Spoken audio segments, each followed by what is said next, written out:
Hello mga kaibigan, hapon na. Kaya hinuli ko na yung pinakawalan ko. Salitan kasi yan sila. May umaga, may hapon, tapos yung mga malalaking butcher, meron din silang slot. Pero inumaga ko yung kanina yung mga butcher para naman nakakawala sila ng umaga. Kailangan meron silang pakawala ng umaga. May experience din nila yung pakawala ng hapon. Kaya ganun. First time ito. Itong grupo na to na makawala. Ang dami nila 24 sila. Ang hirap nilang papasukin. Ang dami nila. Ayan o. 24 yan. Mga LDT cross ng Esculin yan. Yung mga gray dyan sa taas. Lahat ng gray dyan. LDT cross ng Esculin. Esculin regular gray. Tapos may mga lemon dyan. Lemon. Tsaka gal. Tsaka butcher.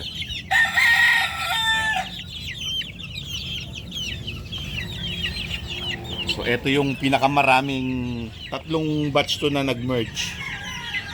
Hindi nag-merge, minerge ko. Yan ang kanilang yung kanilang setup sa kanilang fly pen. Pero yan, para sa gabi lang yan. Kasi pag umaga pinapawalan ko yan kasi mahirap na. Kailangan paggabi nandyan sila. Pero half day lang sila nakakawala. Mostly nasa loob sila. Yung mula 7 o'clock hanggang 12 nakakawala sila. Tapos uhulihin ko na sila. Papasok. Madali naman silang hulihin eh. Magdadala ka lang ng kanin sa kamay mo. Mahirap pa silang ipunin. Kaso ito marami sila, mahirap silang ipunin. Hindi katulad ng mga to, hindi ganun karami.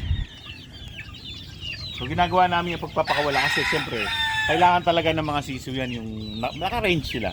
Pero since maliit yung aming bakuran, no choice. Kailangan na scheduling ang pagpapakawala. So dito meron kaming mapapansin nyo, may isang bulik dyan na hindi sa amin. Hindi yan original sa akin. Bigay yan sa akin. Regalo sa akin. JM Fantastic na bulik. Pero itong mga to, mga Esculin regular gray cross ng LDT. Green legged sila talaga. Hindi blue green. Green legs talaga sila. Diyan na kayo. Sige. Mababait naman sila. Walang mailap na sisiw. 'Yon. Golden sweater cross ng cobra yan. Yang ganyan na kulay. Walang kawala. Yung iba naman cobra, walang kawala talaga. Kasi may mga cobra. Nandun yung mga cobra, mamaya pupuntahan natin. Yung mga sisiw. Pero dito, ang batch na may cobra, dito meron, doon wala. Dito meron din dito. Cobra talaga siya. Ayun.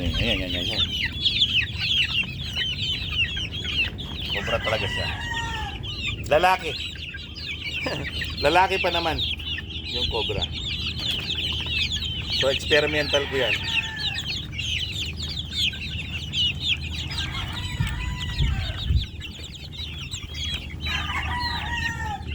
Isa na kayo, may mga tabing-tabing na akala mo Backyard. Oo, kasi masyadong maaraw, kinakailangan ng tabing na matindi.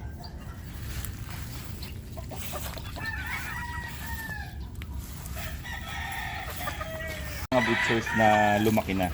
Pero kahit lumaki yan sila, hindi sila mailap. Lumaki sila maamok. Hanggang ngayon. Uy, bawal na lumabas. Tapos na kayo. Sarado na lang natin. Isa lang. Ito pa yung isa.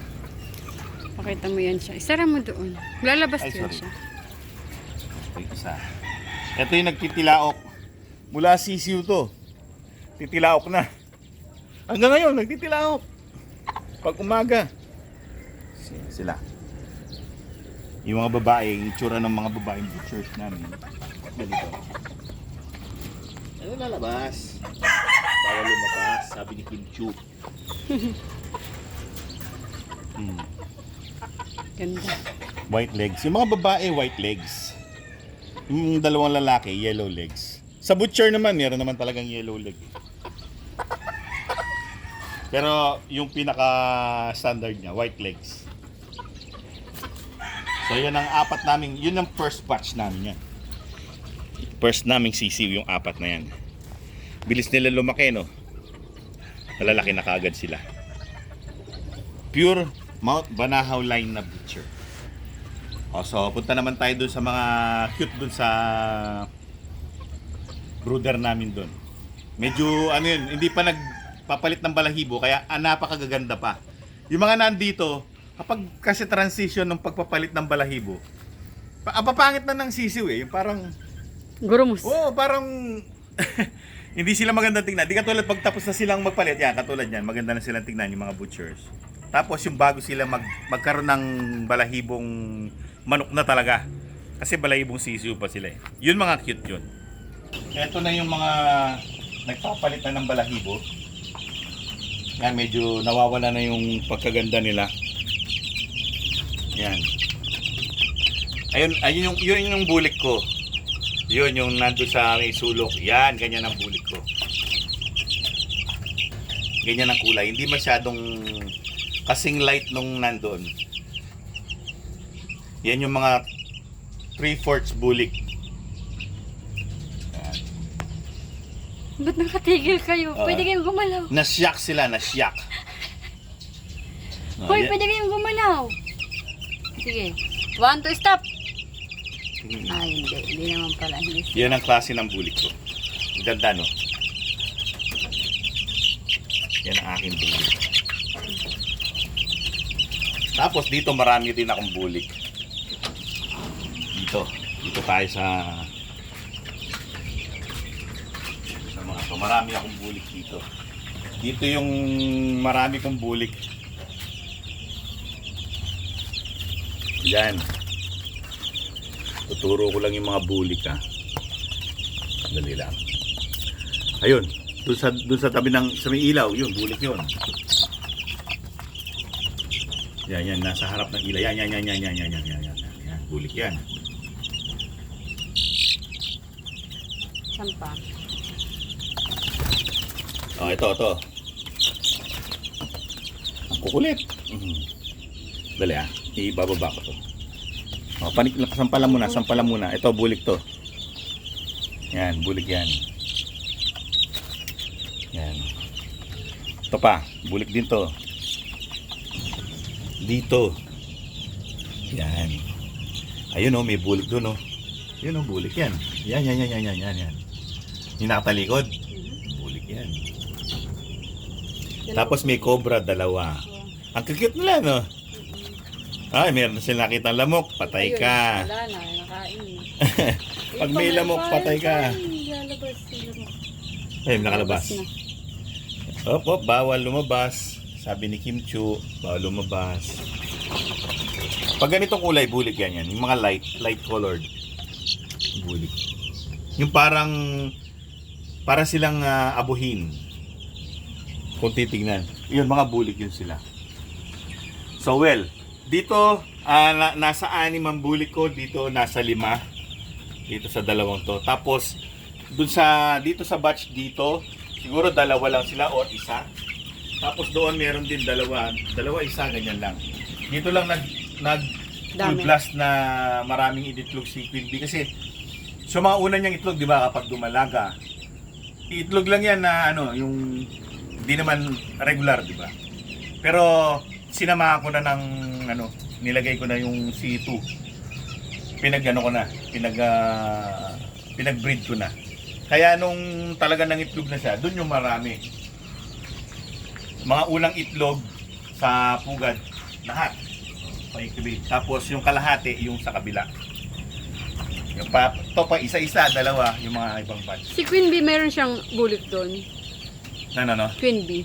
Oh. Nalimlim. Oh, meron pa siyang isang piraso. No? Doon sa mga sisiw niya doon, nung naglimlim siya, nilagyan namin siya ng ibang itlog. Kasi nag-iisa lang yung itlog yung nililimlim. Oo, yun yung sarili niyang itlog yun. Meron pa isa doon. Dito naman, merong salbahe dito. Lemon. Ang liit-liit lang. Ayun, no? Yung lemon na yun, yung nasa dulo, nasa sulok. Ay, nako. Salbaya, ginigera niya lahat yung mga kasama niya. Yung mga lemon, paano? Parang ano sila, parang dominant sila sa mga pen. Kahit sa mga nandun, pag may kumusyon, lemon yun. Ayan o. Well, mga kaibigan, yan ang aking mga sisiw. So, hanggang sa susunod na episode. Maraming salamat sa inyong panonood. Paalam. Paalam!